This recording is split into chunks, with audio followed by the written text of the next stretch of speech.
Good evening. This regular meeting of the Mount Horeb Area School District Board of Education will come to order. It is 7:01. Roll call. Danny. Yes. Diana. Here. Jeff is absent tonight. Jessica. Here. Kimberly. Here. Leah. Here. And I know that Kate is here as well. Dr. Salerno, can you certify that tonight's meeting has been properly noticed? Yes. Thank you. Let's say the Pledge of Allegiance together, please. I pledge allegiance to the flag of the United States of America and to the republic for which it stands, one nation, under God, indivisible, with liberty and justice for all. Thank you. Do we have a volunteer to read the mission statement tonight? Sure. The Mount Horeb Area School District, in partnership with the community, is dedicated to nurturing, educating, and challenging all students, preparing and empowering them to be productive, responsible, and self-fulfilled members of society. Thank you, Kimberly. Moving on to item 2A, approval of the presented or revised agenda. We're going to make one revision, and that is at item 6C, which is the discussion of revenue limits. So that item will be deleted and rescheduled on another agenda. Are there any other revisions? Motion to approve. Second. Danny has moved and Kimberly has seconded a motion to approve the revised agenda. Is there any discussion? Hearing none, all those in favor will say aye. Aye. Aye. Those opposed will say no. The ayes have it. The motion carries and the revised agenda is approved. Item 2B, approval of the March 1st, 2021 regular meeting minutes. Motion to So approve. moved.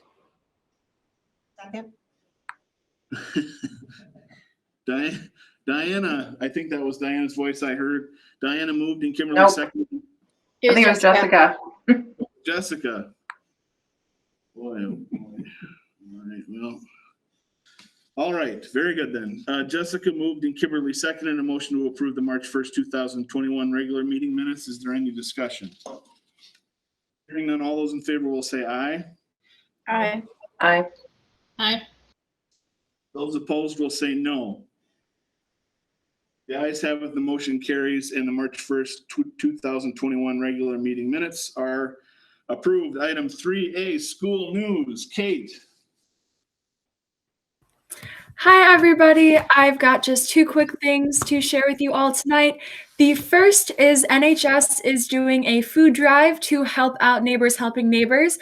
So if you have some food laying around in your kitchen, or if you're looking to help out our community, please drop off those items at the high school between today, March 15th, and March 26th, so about the next 2 weeks.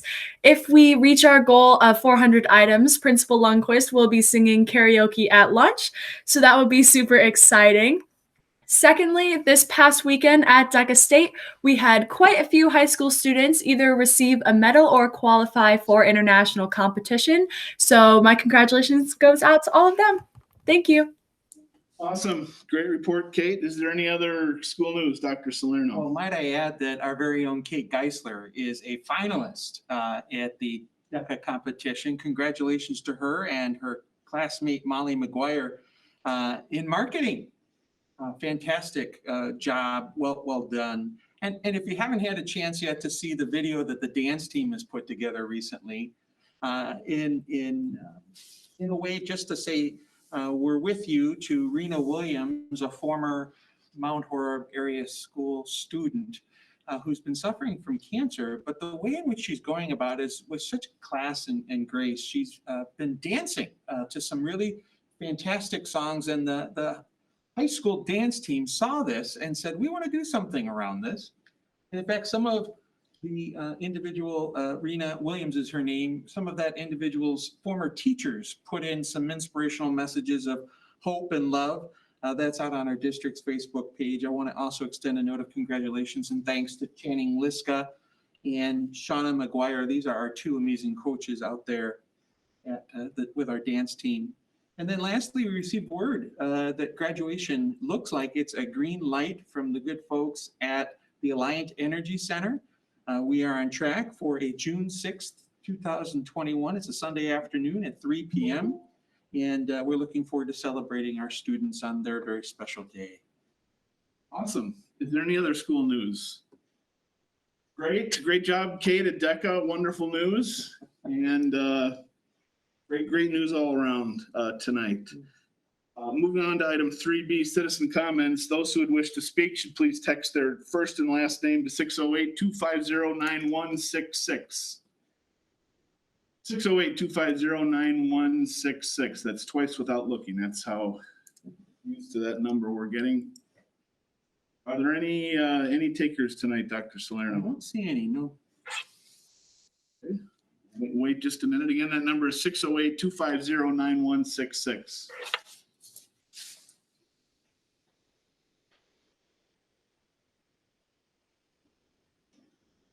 We'll wait. Okay. Great. We have no one wishing to make comments at citizen comments, at least at this point in the agenda. Moving on to item 4A, personnel transactions. Motion to approve. Second.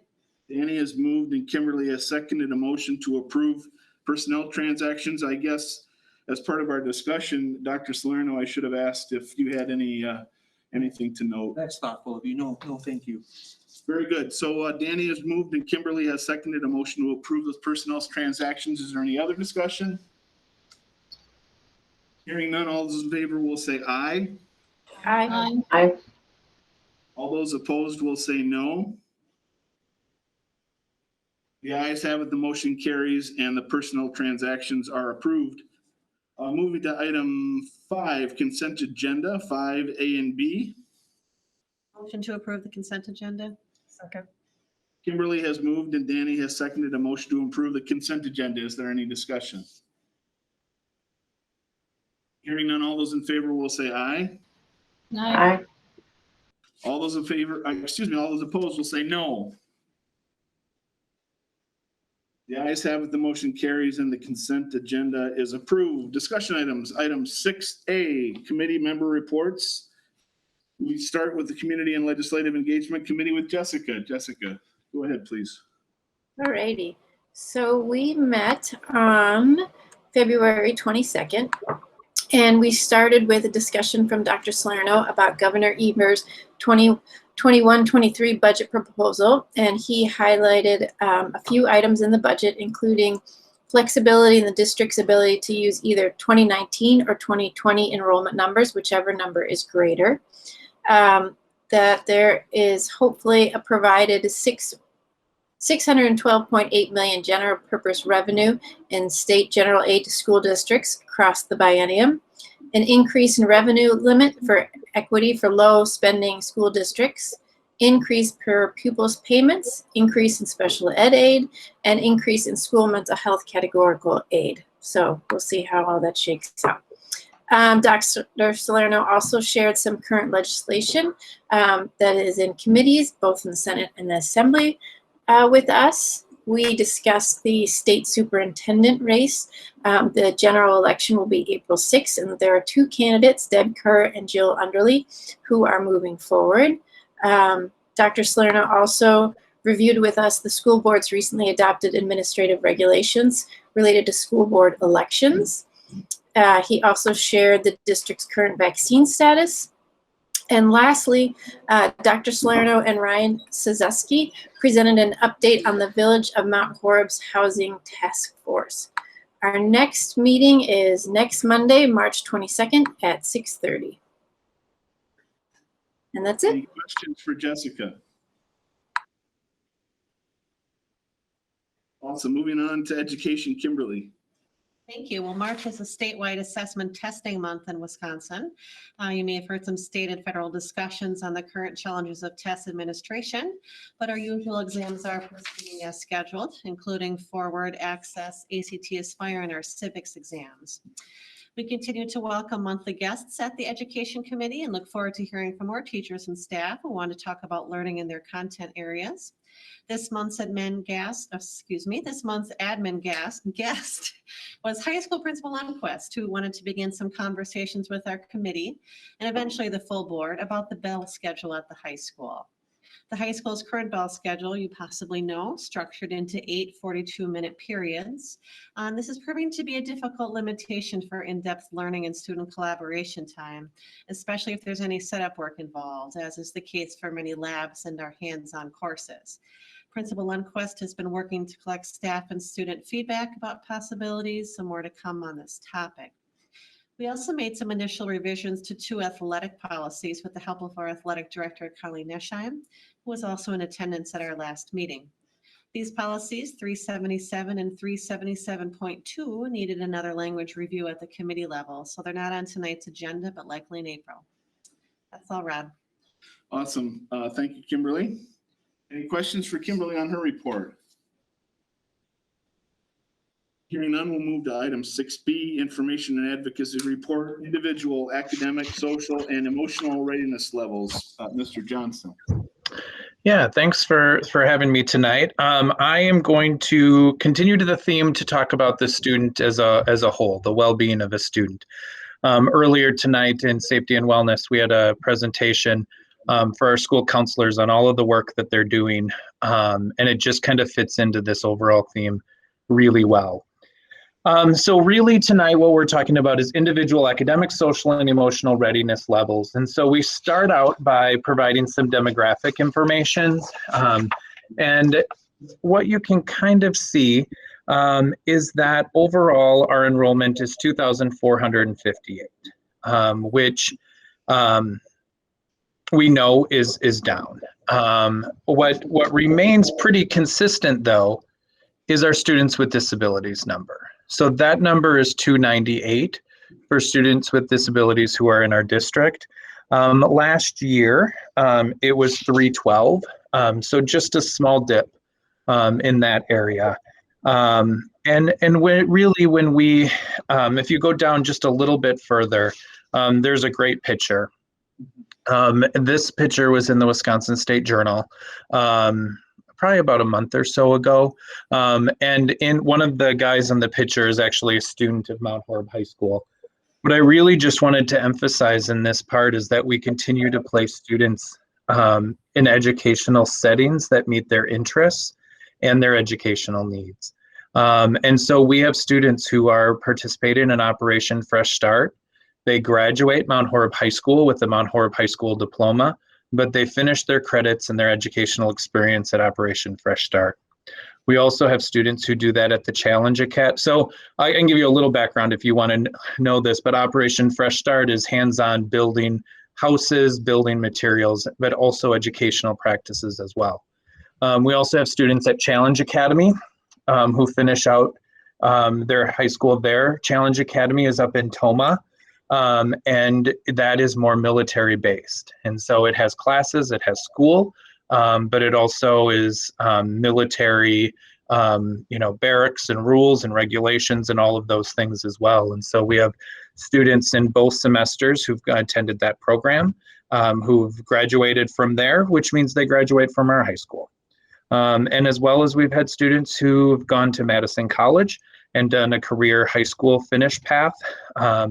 And so lots of different opportunities for lots of different students as our goal is to meet graduation requirements and have them graduate high school in any means that we can for students to be successful. So when we go down a little bit further, and those are just continued to look at the trend, which remains relatively consistent, but definitely rising.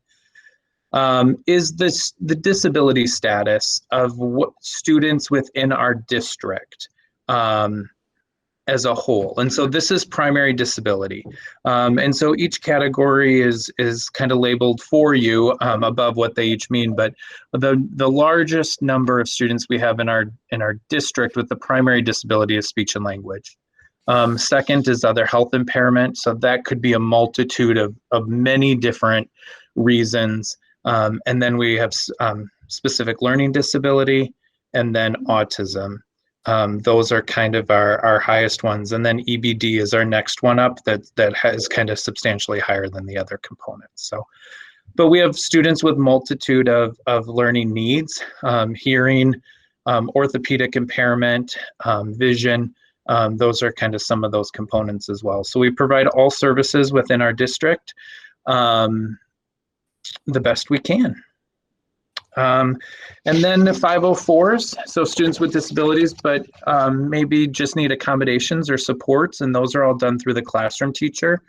This is traditionally the way it goes, less when you're younger grades, and then the more by the time you get to high school. And so though that's pretty consistent as well throughout our district. So, the other really big piece that we wanted to talk about is how to make sure that kids are getting what they need. So we have regular program support team meetings that meet every week. We have student services team meetings, wellness meetings at a student level and at a teacher level. We're having a program or positive behavior in our support team meetings also on a weekly basis, as well as meeting with kids, small groups, classroom interventions, et cetera, et cetera. We're always looking at tier 1, what can we provide for all students, and then more specific in tier 2 and tier 3. Sarah Straka and I have been really doing a lot of work with the RTI Center, as well as CISA 2 for data on what we can do as a whole district and taking that district approach. So it's all about continuous improvement. We talked about that a lot last year, about the model shifting right from the triangle approach of RTI into this continuous improvement approach. And so that's the work that we're continuing to do. And then the last probably 5 pages is by grade cluster, all of the work that we're doing. And then if it's meeting the needs of academic readiness, social readiness, or emotional readiness. And these have changed quite a bit this last year. So usually there's some tweaks to it. It seemed like this year there was some pretty definite overhauls of different components, a lot more checking in, meeting, collaboration of staff work, a lot more individual counseling, taking a breaks, different things based on being in a pandemic and in a whole lot of different areas that you can see. So the supports have changed quite a bit, but they're continuing to be all available virtually and in person as people are comfortable with one or the other. So yeah, so you can go through, and then the very last picture is still will remain one of my favorite pictures. And so I know it was in last year, it looks probably familiar, but it's all the zones of regulation, right? So it's being able to read your emotions, pick the emotions out and be able to identify them. And so those are continuing to what we work on for our youngest kids all the way up. So that's kind of the presentation in a nutshell. Great. Thanks a lot, Brian. Any questions or comments for Brian?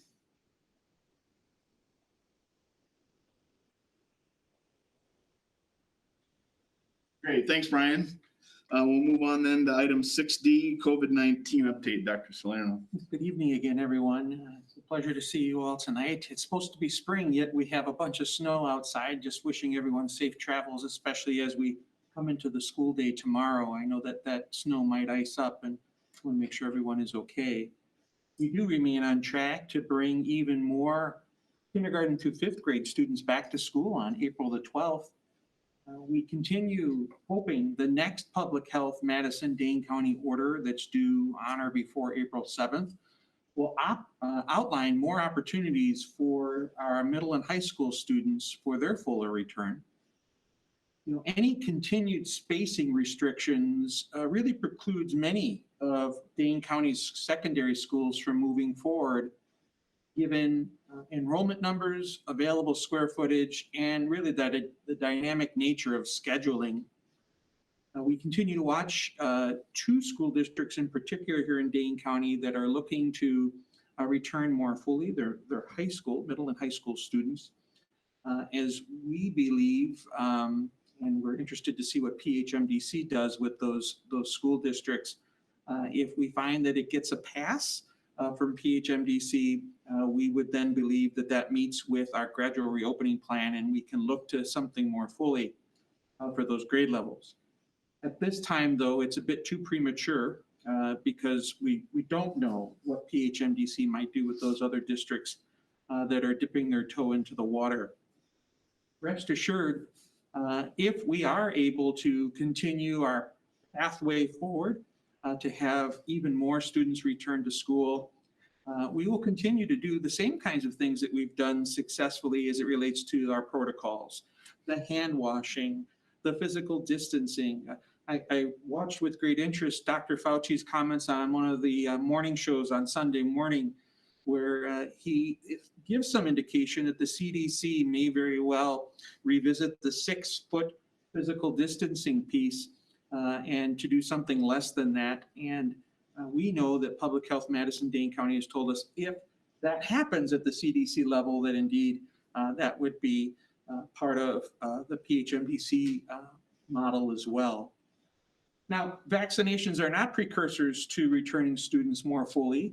That's in accordance with the CDC and DHS, Public Health Madison-Dane County. But I also know in speaking with many of our parents, they're still advocating for this to be accomplished before their children fully return. I'm pleased to tell the public that our district, you may have seen on the news, other districts held a number of vaccination clinics for their employees. Those coupled with the county's clinics, this is just anecdotally, I would dare to say maybe 85% of those staff members who were desirous of receiving the vaccine have received it or will receive it by the deadline that PHMDC put out for first round vaccinations. I think they said it was going to be March 21st. Now, we're also watching very closely reports about those who are receiving second doses of the vaccine and having some side effects, usually within 24 hours of receipt. And so many of our staff members are slated to have their second dose on or around, I think, Wednesday, March the 24th. We tried to move that date of the second vaccination clinic, but our supplier, as you might understand, is very booked. I share this with the board and with the community just as a heads up, just in case. I'm a pretty cautious individual, just in case instructional delivery is somehow impeded on March 25th or 26th, just because of the health of our staff and or our ability to obtain suitable substitutes during that time. And if you don't mind me just taking an extra moment, I'd like to share my screen with you so that you can see the results of our recent parent survey that we did.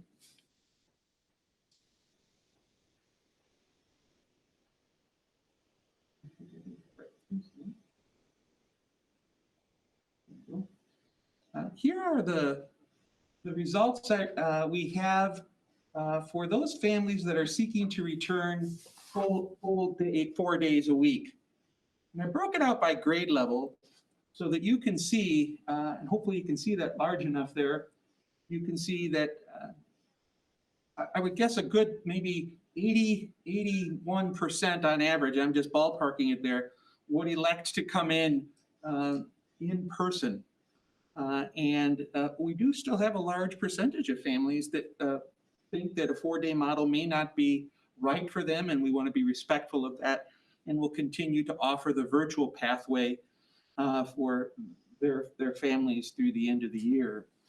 And then we asked a question of our elementary children that obviously by nature of the schedule at the middle and high school isn't always applicable, and that has to do with, if you had the choice, would you just assume remain with the teacher that your child currently has? And we suggested, you can see the percentages there, a number of our kids have really had a number of changes this year, and we wanted to offer that just so as to mitigate the impact on our children. If we're not able to get to a 4-day return, then what does it look like to do an on-off ramp for our secondary? And that's where this data, I think, proves informative. you can see about 3/4 of our families would elect to go in person. We saw a pickup of a couple of families if we had to go on-off ramp. We're purposely holding on making a decision on the on-off ramp because we really are hopeful that we can bring middle and high school kids back when it's safe to do so. And and to that end, the last comment is to say that I did visit again today with both our principals, Principal Christensen, Principal Lundquist, to talk about how fast could we turn that around if something does happen with a change in the order, or we see those other couple of districts who are piloting and dipping their toes into this, that they're not met with any consequence, if you will, from Public Health Madison-Dane County. I do say we go slow to go fast on this one because I've asked repeatedly Public Health, what is the consequence? What's the most severe consequence that could come to a school district? And they just remain a bit elusive as to what that would be. And the only reason why I'd want to be on the front page of the Wisconsin State Journal is us receiving a check for $10 million as opposed to doing something that would get us in violation of law. So that's my story, and I'm sticking with it. How about questions you have?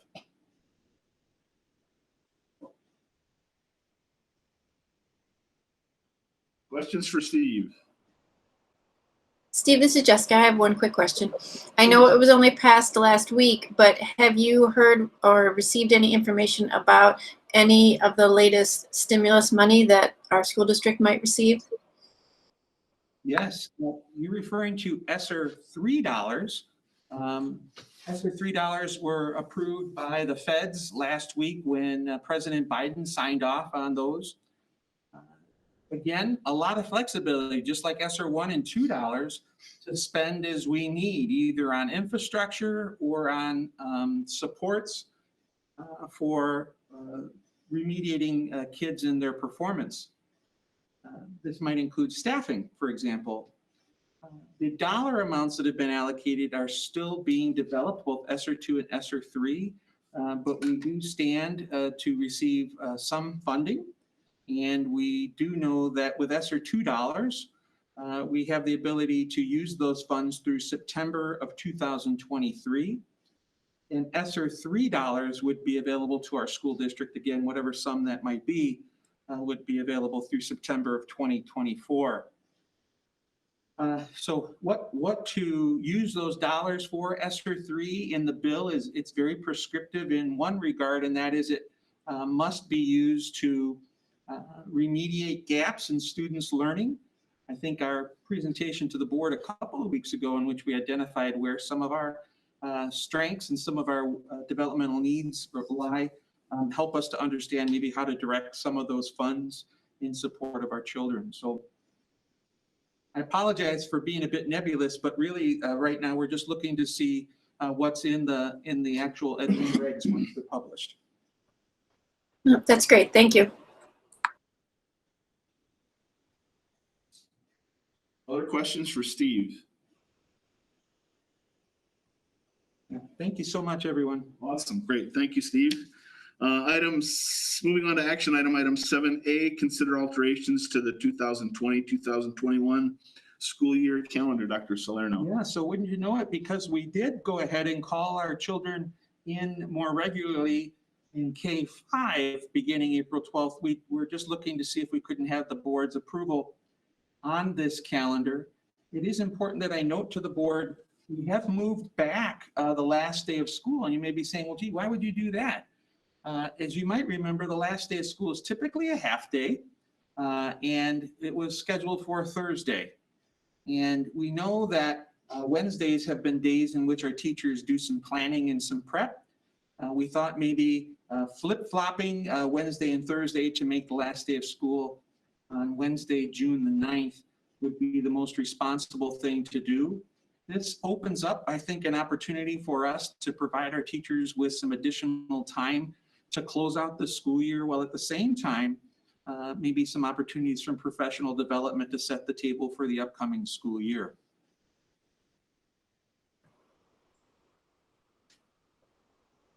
Motion to approve. This is Jessica. I'll second. Kimberly has moved and Jessica has seconded a motion to approve the alterations to the 2020-2021 school year calendar. Is there any discussion? Hearing none, all those in favor will say aye. Aye. Aye. All those opposed will say no.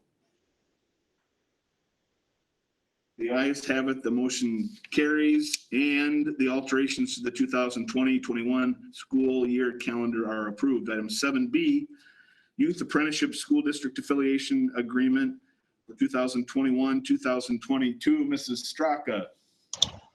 Thanks, Rod. Appreciate it. Every year, we go before the school board to make you all aware and request your admittance that we can move forward with our Dane County School Consortium Agreement. So this goes towards our youth apprenticeship program. Currently, the school district of Monona Grove oversees this program, this consortium, with a gentleman by the name of Josh Fassel. So we're looking for your approval that we can continue this affiliation and this agreement. Our youth apprenticeship program has grown over the years. I think back in my October information advocacy report, I shared with you how our youth apprenticeship program has grown almost every year. We started the program back about 2012, 2013 with one student, and now we're in the early to mid 20s. So it's been a great program for kids to test out an occupation, to see if they want to move forward in that, and maybe get some further education or even a job out of the youth apprenticeship program. And Jody Baber's doing a great job. She's Yes, she is. That whole team, the whole career technical education team is really doing some amazing things. Jody in particular, Michael. Motion to This approve. is Jessica, second. Danny has moved and Jessica has seconded a motion to approve the youth apprenticeship school district affiliation agreement for the school year 2021-2022. Is there any further discussion? Hearing none, all those in favor will say aye. Aye. Those opposed will say no. The ayes have it, the motion carries, and the Youth Apprenticeship School District Affiliation Agreement for the school year 2021-22 is approved. Thanks, Mrs. Straka. Item 7C, consider action to approve a wrestling athletic cooperative with Barneveld High School. Dr. Salerno. Hey, a tip of the hat to our activities director, Colleen Nessheim, for continuing to find ways in which we can partner with other school districts. Barneveld's been a wonderful friend to this community, and this is another opportunity to give more students opportunities to wrestle. In fact, I seem to remember we used to have a co-op with Barneveld, maybe up until around 2013, prior to my arrival. Maybe some of you might remember that. And so this is an opportunity for us to engage more students and welcome into the fold the Barneveld Co-op. As you already know, we have one very successful co-op with Barneveld, and that's with regard to our football program. And we're just looking to expand that and ask for your thoughtful consideration, please. Motion to approve with a comment, and that is that our wrestling program is really, it's a great program, and I think that this could really give it a little bit of extra momentum that it needs to touch more kids, reach more kids. Especially as we move to Division I, yeah. Second. Danny has moved and Kimberly has seconded a motion to approve the wrestling athletic cooperative with Barneveld High School. Is there any further discussion? Hearing none, all those in favor will say aye. Aye. Aye. Those opposed will say no. The ayes have it, the motion carries, and the wrestling athletic cooperative with Barneveld High School is approved. Item 8A, citizen comments. Those who wish to speak should please text their first and last name to 608-250-9166, 608-250-9166.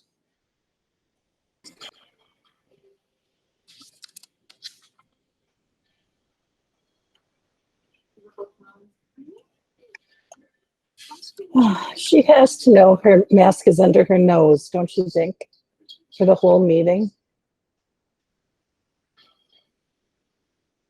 Anybody? No one, no takers on citizen comments. Going once, going twice, going three times. We'll move on to future agenda items. Anything of note here, Dr. Salerno, other than to say if you have items you'd like placed on the agenda, please talk with Dr. Salerno or me. We'll move on to item 10, schedule of next meetings. Dr. Salerno, anything here of note? Yes, please, if you don't mind me just mentioning that we look to do the board's reorganization meeting, the first meeting in May, and that would take place, if I'm remembering right, May 3rd. And so we're going to ask our friends in the Education Committee if they'd be amenable to hosting their meeting at 5:30. So that way the reorganization meeting could take place at 6:30, and then the board meeting to immediately follow the reorganization meeting. Other than that, I think everything is as it's typically. Any questions about item 10? Anything on item 10? All right, moving to item 11, closed session. Item 11A, contemplated closed session per section 19.85, paragraph 1, subparagraph C, considering employment, promotion, compensation, or performance evaluation data of any public employee over which the governmental body has jurisdiction or exercises responsibility. And section 19.85, paragraph 1, subparagraph F, considering financial, medical, social, or personal histories or disciplinary data of specific persons, preliminary consideration of specific personnel problems, or the investigation of charges against specific persons, except where paragraph B applies, which, if discussed in public, would be likely to have a substantial adverse effect upon the reputation of any person referred to in such histories or data, or involved in any, in such problems or investigations. So moved. This is Leah. Second. Leah has moved and Kimberly has seconded a motion to move to closed session. Is there any discussion? Hearing none, we'll go to roll call. Danny? Yes. Danny's a yes. Diana? Yes. Diana's a yes. Jeff is absent tonight. Jessica? Yes. Jessica's a yes. Kimberly? Yes. Kimberly's a yes. Leah? Yes. Leah's a yes, and I am a yes. The yeses are 6, the noes are 0. We'll move to closed session in 5 minutes.